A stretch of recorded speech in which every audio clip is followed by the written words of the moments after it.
What's up, listeners? Dan, how's it going? I'm doing pretty good.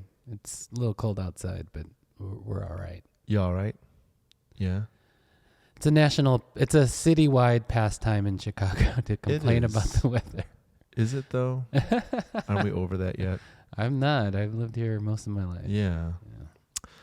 You know what though? Today's a special. Actually, today itself is not a special day, but 4 days ago it was a big moment that passed. Do you know what it is? No. Cue happy birthday to you, KJU. Oh, really? Yes, his birthday just passed. January 8th. Happy belated birthday, dear leader of North Korea, Kim Jong Un, a.k.a. Marshall. Marshall, we wish you a belated happy birthday. Really? As far as we know, that's your birthday. I think that's your birthday. According to the North Korean calendar, we don't know. According to our calendars, that is about his birth. That's really funny. What would you say to him today? You know, he's like my age. Yeah. He and I are peers. What would I say to him? He's an 80s baby. I would say there's a different way, man. And leave it on his birthday. You would give him I would say happy birthday and all that. But if I had 5 minutes with him, I'd say what birthday present would you bestow the great leader of North Korea? What would you get him? I would get him some sort of Bulls paraphernalia for sure. Yeah. Yes, his great. What would you get him? A jersey, shoes? I don't think he would look good in a jersey. I don't know. He's gonna need that quadruple X. Yeah, 4XL. I would get him a T-shirt. Yeah, a jersey T-shirt. You know what? I think I would.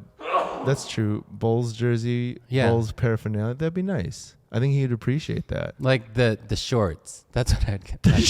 Not the shirt. The shorts. He can wear around his house. Like Jordan shorts, like Bulls shorts. Yeah.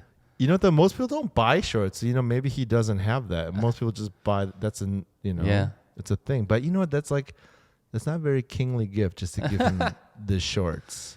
Knowing what I know about him, it is a very kingly gift. I feel like I would give him one of those Staples buttons, the red buttons, just to be like, and it would say, "Don't push me," which I feel like would, he might enjoy the humor behind that too. Like it's a double entendre that don't press the button, but also hits don't tell me what to do, don't push my buttons. Oh, I see. I see. Get it? I get it. Don't push my buttons. You think he would like that? That's cute. I think he would like that. And maybe, I'll throw in a Bull's hat. If it can, there's one that can fit his head. If we could get a cartoon of him saying that, or, something depicting that, I think that would be cute. We got the funds for that. Mike, you know how to do that? Can you animate a cartoon for us? And put it on a T-shirt? Yeah, get on that, Mike. Start animating a hypothetical of us presenting Dan Bull shorts and me my Staples button. Yeah. I think he would. I don't know if he'd understand the pun. Do you think they sing Happy Birthday over there? It's a capitalistic song, so is it? Probably for sure it is. Yeah. I wonder what their Happy Birthday tune is. What's the Korean one? It's the same tune. It's the same tune. Yeah, just in Korean. In Korean. So the South Korean one. I'm sorry. So I wonder what it is in North Korea. That'd be awesome if we could find out. Yeah. Let's make one up. Dan is actually a very prolific musician, y'all. All right. Here's how the tune would go. Let me hear it. It would be definitely military march, right? Dung, dung, dung. I'll do it. Dun, dun, dun, dun, dun, dun, Use the Korean. Speak the Korean. 생일 축하해. 생일 축하해. Kim Jong Un. Missile explosion. Yeah, something like that. That's pretty good. Thank you. Good job. Thank you. It's one of my hidden talents. That's a great. I love how you added the regal vibrato. That's how they always sing. Yeah. I think he would like that. We should record and send to him. At least do an animatic where we pretend, sing it to him, and present our gifts to him. Happy cool. birthday, KJU, aka Marshall. You know, we're gonna call him Marshall now because that's his American or Westernized name. Westernized name, Marshall. Marshall. Which is peculiar because he is, you know, he went to Switzerland, Swiss school around the same time a certain other Marshall in American culture came into popularity. Yes. Mr. Marshall Mathers. Yes. But we don't know. Maybe like to your theory before, maybe he has other, you know, connotations. Yeah. Which were? Yeah, Marshall as in like the military sort of connotation, like military leader. Capitan. Marshall. Yeah. The big captain. That's what he should have named himself. Capitan. El Capitan, if he went to Spain for school. It wouldn't be the first time they use Spanish names. Remember his brother used a Spanish name? Oh, yeah, that's right. Into Disney World Japan. Yeah. Or Dominican name.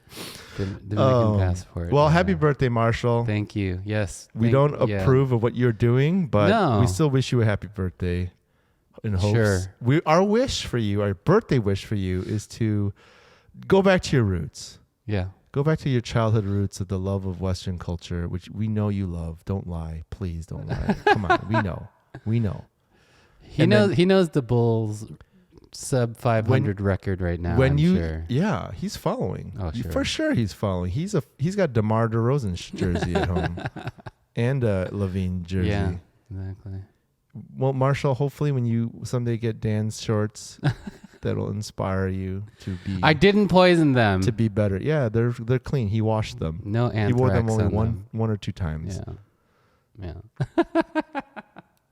So today, if you haven't guessed already, we're talking about our main man, Marshall.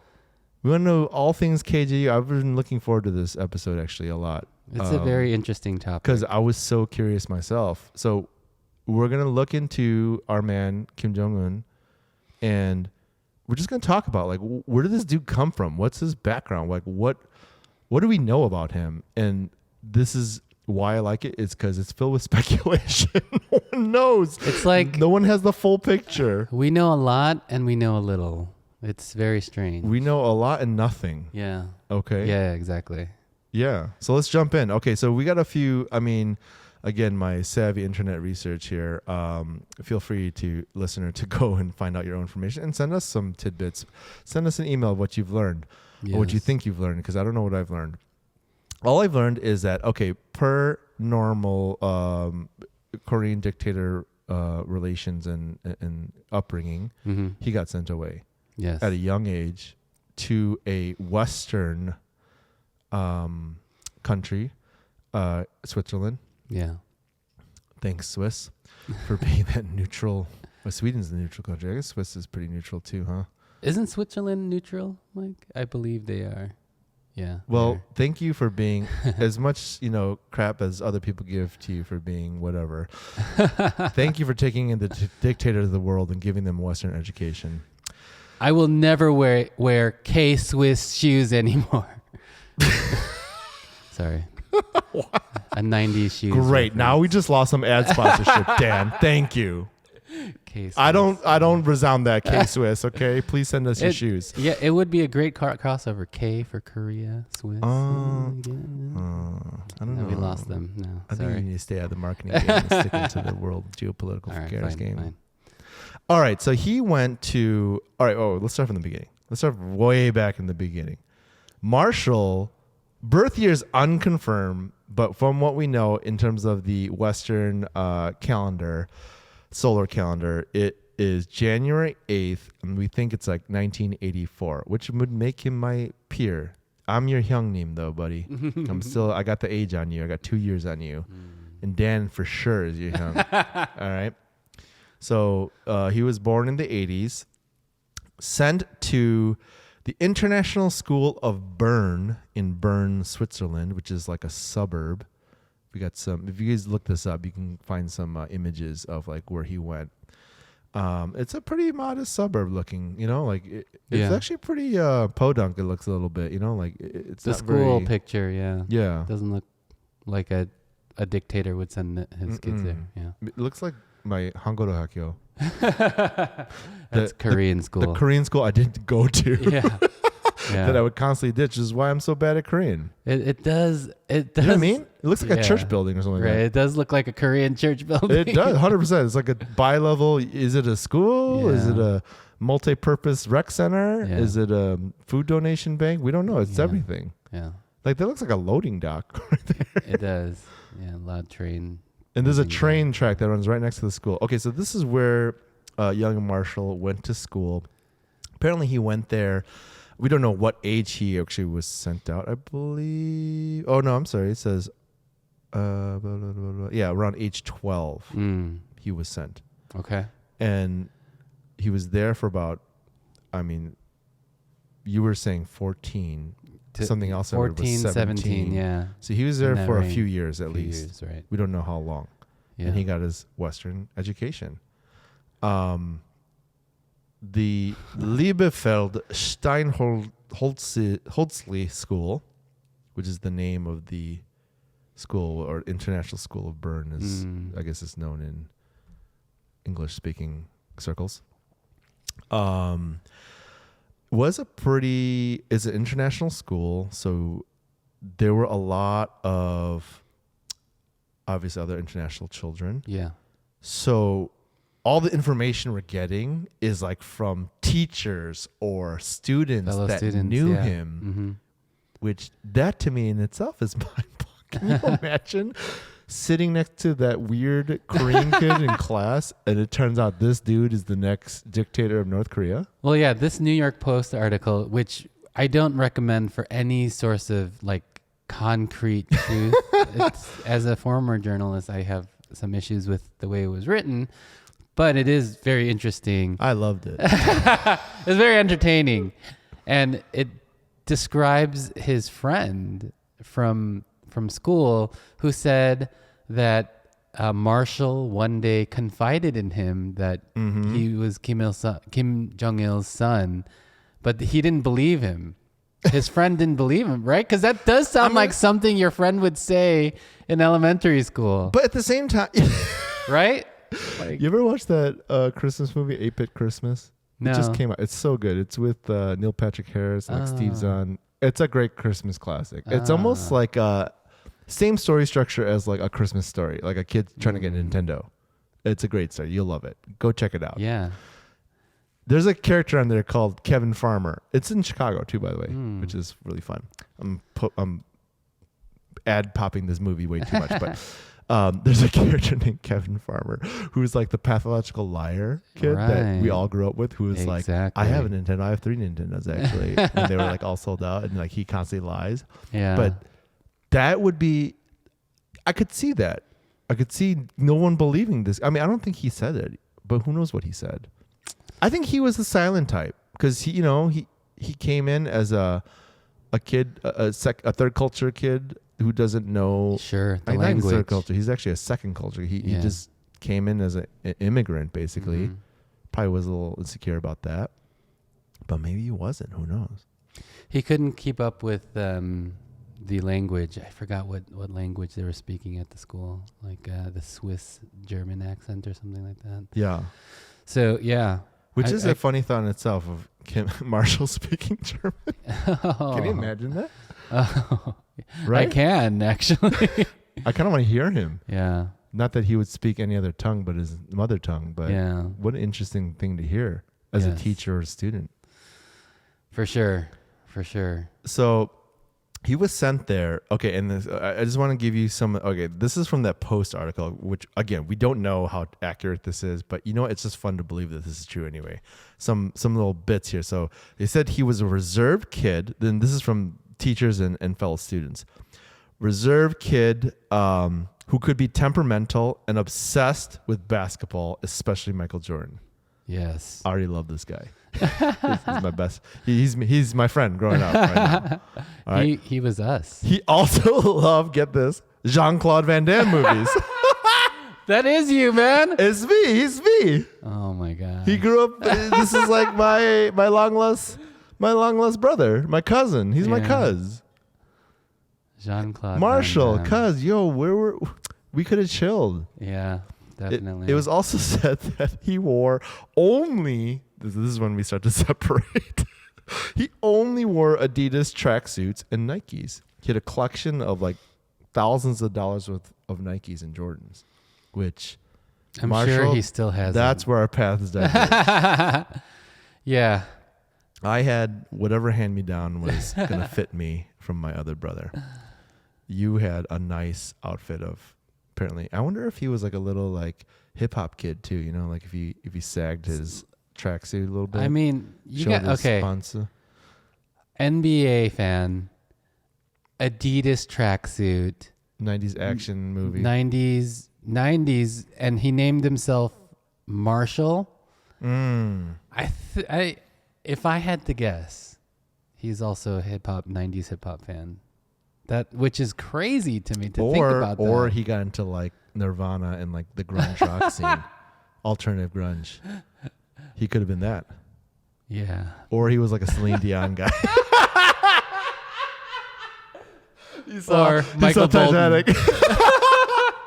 Yeah, that's Titanic time. Or maybe he was like Erasure and like Michael Jack. There's a lot. I wonder what he listened to. The 90s gave us so many things. But NSYNC. Okay, and the reason I know that he was in Switzerland, y'all, and we're not overlooking that fact. I'm sure there's some great Swiss artists out there that were, but this guy was clearly into one, Chicago culture, yes. NBA culture, and two, you know, he loved American stuff. That was his thing. That's crazy. And that's why when he took office, people were speculating, oh, he's kind of like a different type of president or leader of North Korea. They were saying that when he first took office. Oh, maybe he'll embrace capitalism. Maybe this and that. Yeah. And they also said, though, he would fail after the first year. Yeah, that's true. Because maybe for the same reason. Right. You know, like the regime would not take him back. Yeah. So there was this guy, a teacher, Michel Reason, said that he remembered Kim as a good-natured 14-year-old with a sense of humor. He said he often walked to school from the unassuming home where he lived with his aunt and other family members, not far from the North Korean embassy. And they were told his name, he went by Pak Un-chol. That was his pseudonym. And his cover story was that he was the son of a North Korean diplomat, which I guess is not true. Yeah, that's true. You know? And that looking back, this teacher remembered him as a friendly, gentle Asian boy. That's me. He just described me. Got a little temper. I don't know, gentle. I don't know. He had a temper. He did have a temper as well. I have a temper too. We all do. We all have our faults. Yes. Right? Yes. Kim was so crazy about basketball that sometimes he slept with one next to his bed. And he was explosively competitive on the court. Explosively competitive. Yeah. I feel like someone's reading back my diary. Like reading back my childhood to me. Yeah, it describes like almost every Korean kid we grew up with here in Chicago. It's many, crazy. For sure, many. He could have wanted to just send him to Chicago. He could have been here. We could have had a different outcome, you know? Yeah, maybe. But okay, so more on him. So here it says the teacher said he was a 14-year-old. So I think he might have stayed to like 16 or 17. Or maybe he left when he was 14. Who knows?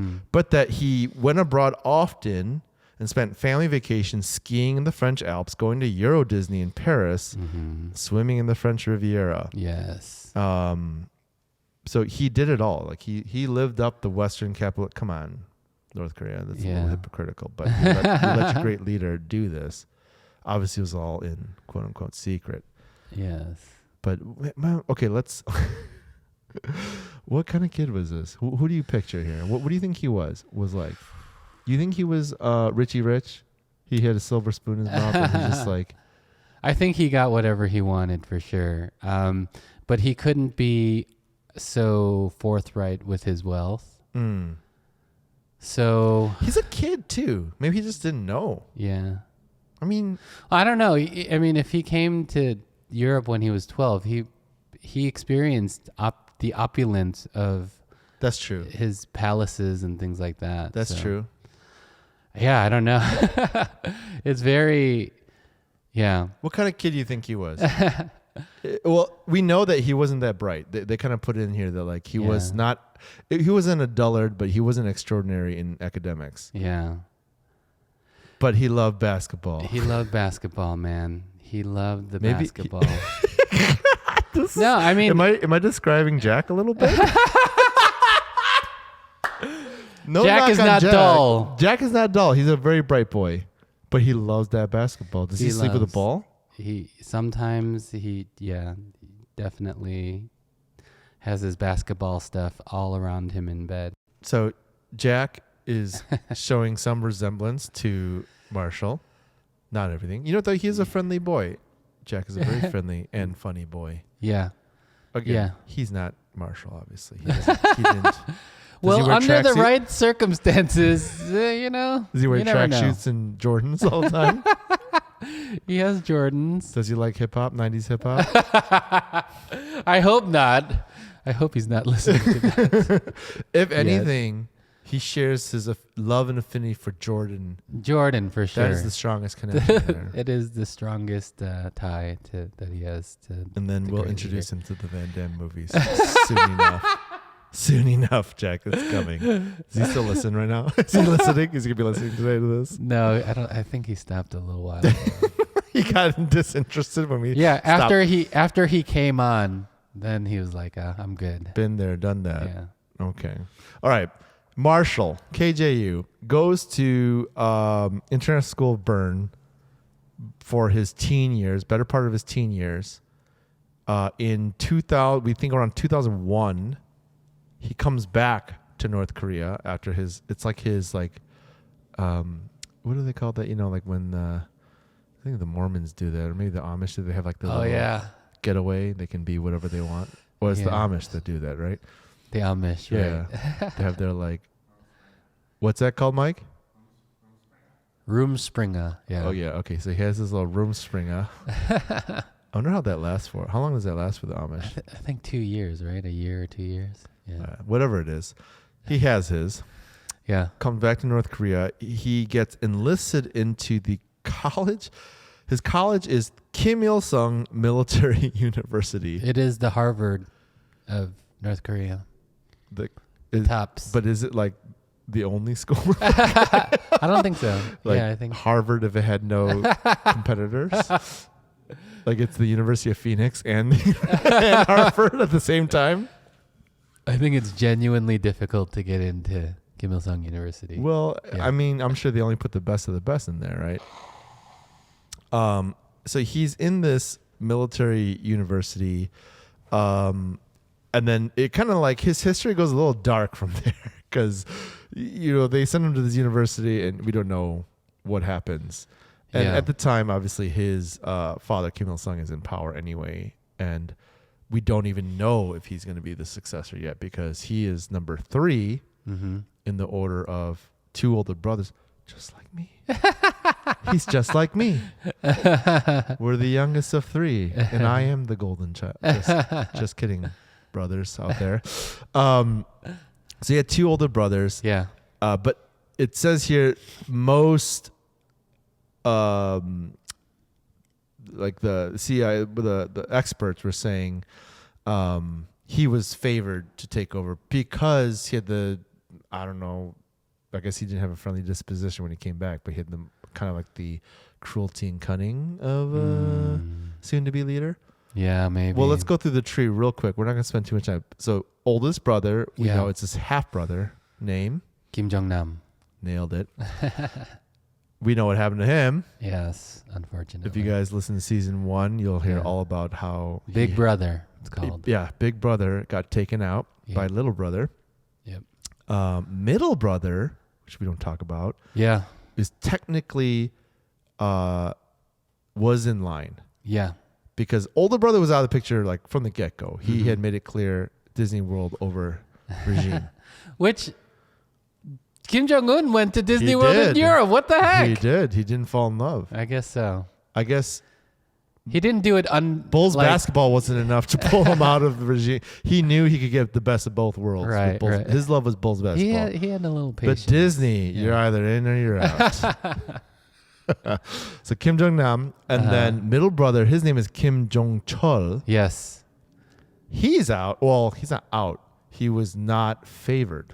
He's still alive and in the regime. He doesn't have any political connection. I just learned this week in researching. And he's a huge Eric Clapton fan. Okay. And that's his deal. He's a music guy. Yeah, I think we need an episode on this. Okay. Japanese journalists go to every Eric Clapton show to scope out for him. That's how big of a fan he is. Oh my gosh! Just to see. It's like Where's Kim Waldo? They're playing Where's Waldo in the crowd. They got their. Get out of here! Yeah.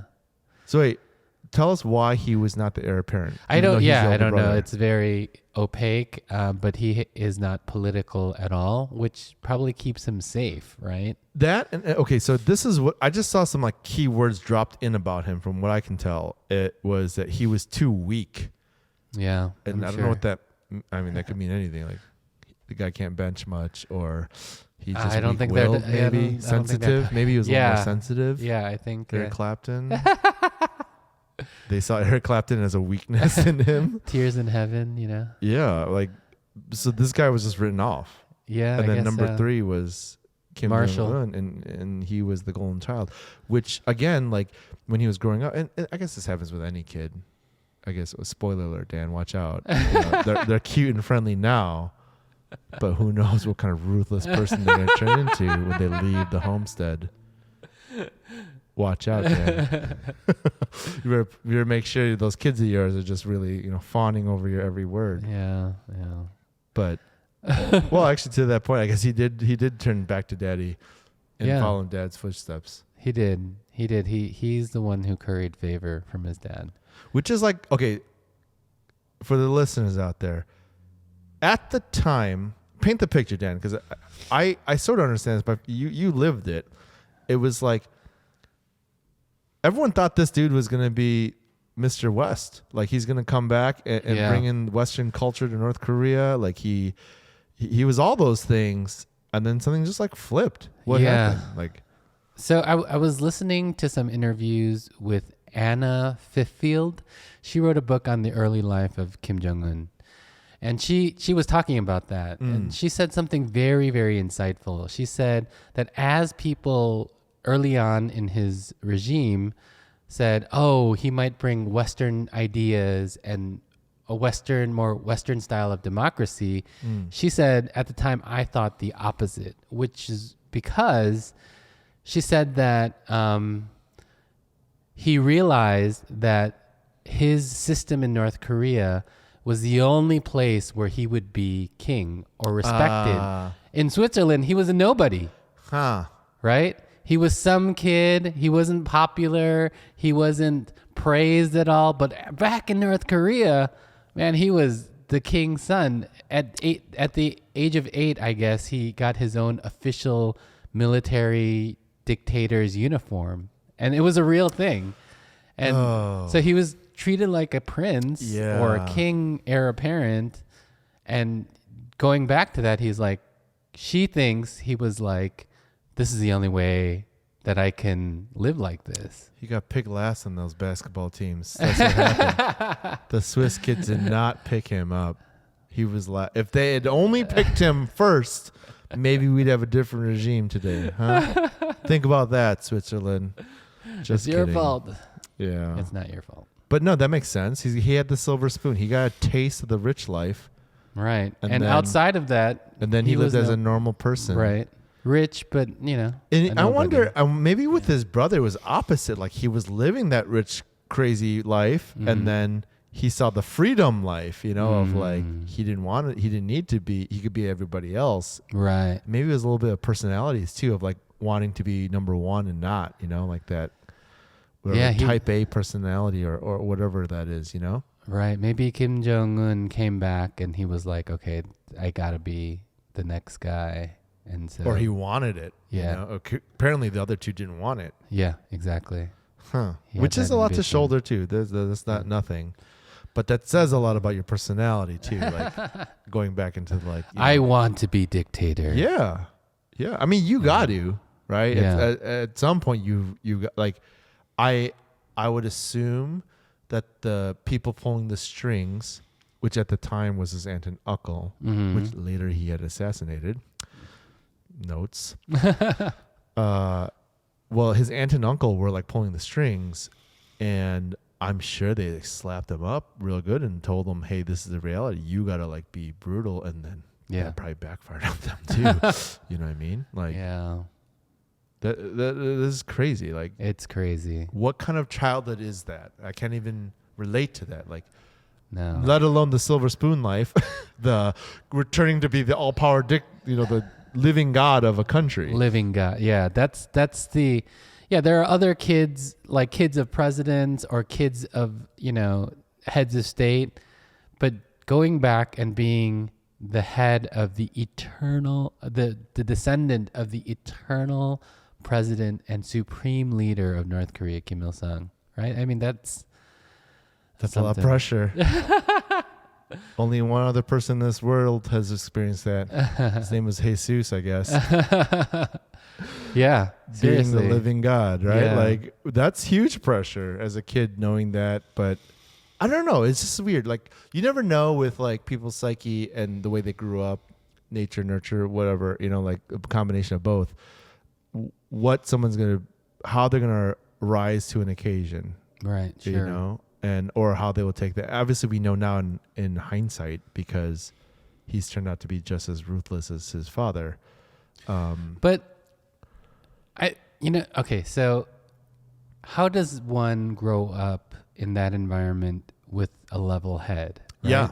We have to question that. But to push back, I think many analysts would say he has a completely level head.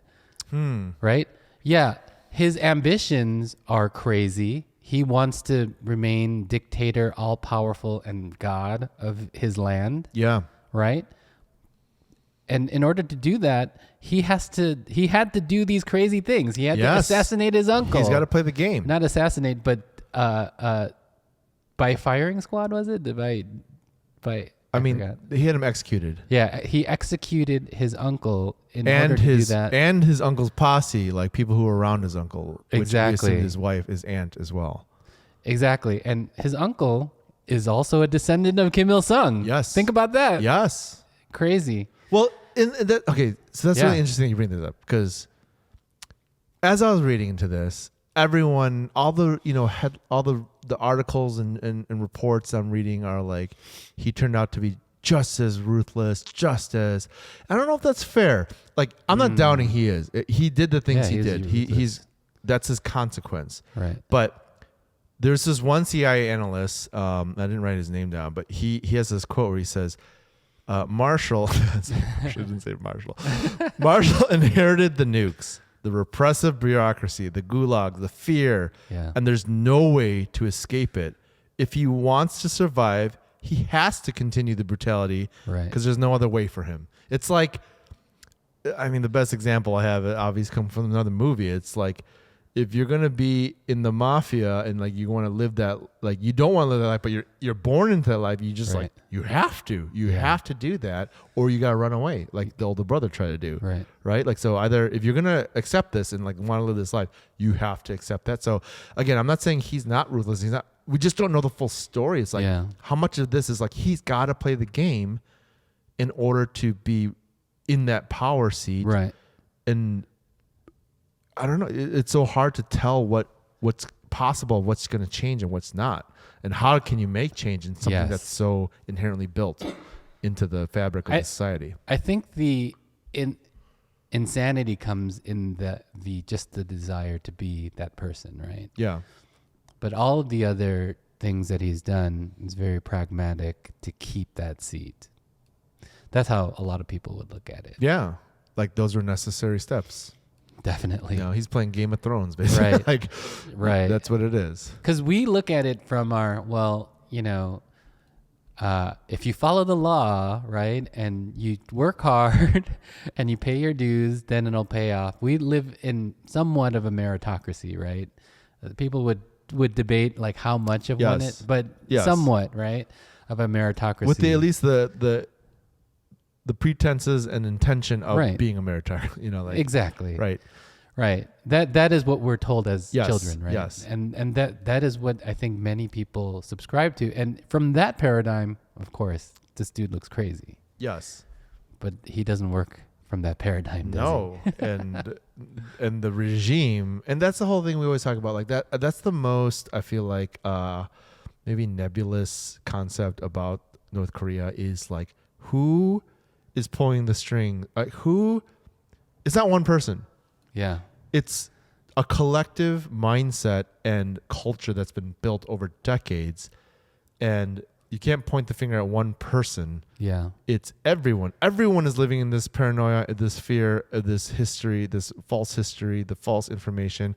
And maybe not everyone believes it, but like everyone's still going along with it, you know? Right. And it's like, who's going to be the first? You can't just be, it's not going to be one brick to pull it out and make it fall. It's got to be like a whole wall of people that come out of that, and people of power and authority, which it's the worst at the highest levels, because not only do they have all the power and luxuries of life to like live that way, right, which is a temptation to keep going.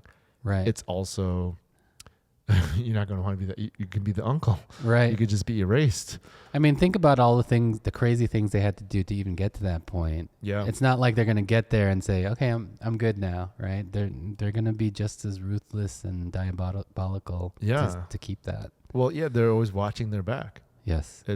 And we've kind of established, if you listen to an older episode in season 1, we talk about that, how like everyone is taking notes on everyone. Like no one is safe from any prying eyes, including the eyes that are watching, you know, like everyone except the great leader, except he may be the sole exception. I don't know. I think he's got to watch his back too, man. Sure.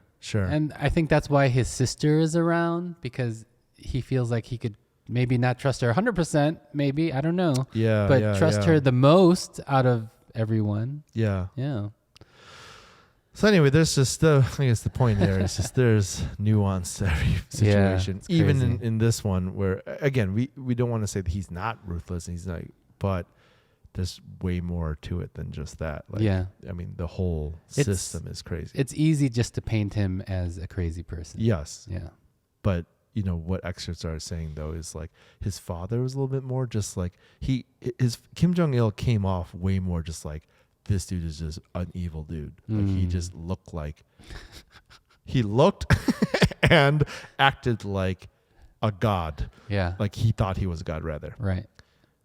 Kim Jong Un has shown like signs of humanity, right? He cried at his father's funeral. Like he apologized to the people. You know, he likes Michael Jordan. He likes Jordan. He likes Rodman. He had Rodman sing this really awkward, sexy happy birthday song to him, which is really? so weird. Oh, remember man. that? Yeah. That was so awkward. But he did those things, and then okay, so, you know, he did these things, but like, some are saying like maybe he's even smarter than or more cunning. He's playing the game even better because he's now showing like, who is this guy? Like, is he a good guy? Maybe he's a good guy. Maybe he's trying to get people to believe he's a good guy. Who knows? Yeah. It's fascinating. It's really interesting. Well, on that note, and in honor of his birthday, let's go over the milestones and celebrations and accomplishments of Marshall. All right. And okay, the first is he set a lot of records. Here are all his records. Okay, just the things he's broken in. And if you haven't picked up yet, this is going to be very sarcastic. So not good records. All right. He is the first leader to meet in person with a South Korean sitting president in South Korea. Yes. Set foot in South Korea in over 65 years. That goes back to great-grandfather. Like no leader from North Korea has ever gone to South Korea, let alone shook hands and hung out with the president. Yep. First time. Good job, Marshall. Also, first to meet with a sitting American president. Yep. In Singapore, which was, you know, not in America, obviously. That would have been crazy if he came here. Yeah. First U.S. sitting president to meet in person with the great leader. Yeah. And then actually a whole bunch of other cabinet officials too, which never had been done before. Right. He's the youngest great leader, and there's only 3. But he's the youngest great leader ever to take power. Yeah. He was around between 27 and 29 years old. Again, we don't know the true date of his birth. So in his 20s, can you imagine that? In your 20s, you take the keys to the country, the button. to the nuke. You get the button in your 20s. That I would not have given it to my 27-year-old self. Okay. All right. Here's another award for you, Marshall. Most nuclear tests and missile launches ever of any regime. Congratulations. In fact, he hit the amount that he's launched missiles and done nuclear tests exceeds the combined total of both his father and grandfather. Oh, wow. And part of that might be modernization, like but he's got better tech, Yeah, he had more nukes to test. They didn't have the air-powered missile launcher. The crank-loaded missile. The ballista. Yeah. That shot it out. And then obviously the most Jordans owned by a North Korean. He holds that title. Most Definitely. Air Jordans. I think he has the Jordan 1s for sure. Somewhere he's got in his all palace. of them. Yeah. He's got all of them. Yeah. I think he just has them made too. Like in his North Korean shoe factories, rip off versions of them. He's got all of those. Yeah. Yeah. He also, legend has it, has shot out a light bulb at 100 yards with a handgun. 100 yards. 100 yards. That's not as unbelievable as 18 hole in ones, Yeah. That maybe maybe this is a compliment that his claims to fame are somewhat believable. Maybe believable. But his dad was an expert marksman. Oh, was he? A pistolier. There's videos out there of Kim Jong Un going crazy on these pistol courses, and he can he can shoot the eye out of a bird 100 yards away or something like that while it's moving. Yeah, sure. Where did you hear that from? This woman, Anna Fiffield, yeah. Okay. Yeah. I mean, I'm sure they get some pretty serious training. Look at those extreme soldiers we talked about in the last episode. You know what I mean? These it guys would be awesome if he went out there and started running through bricks and stuff. Especially with this. He's got the head for it, I'll tell you that. That noggin could do it. It could break anything. Diamonds, maybe.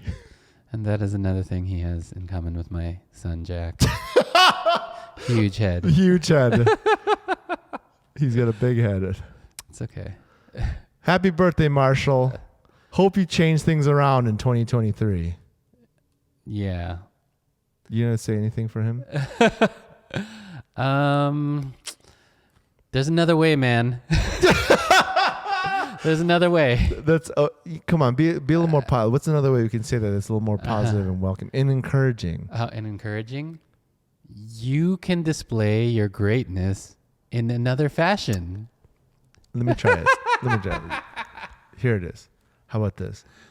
Remember the days of your youth, Marshall.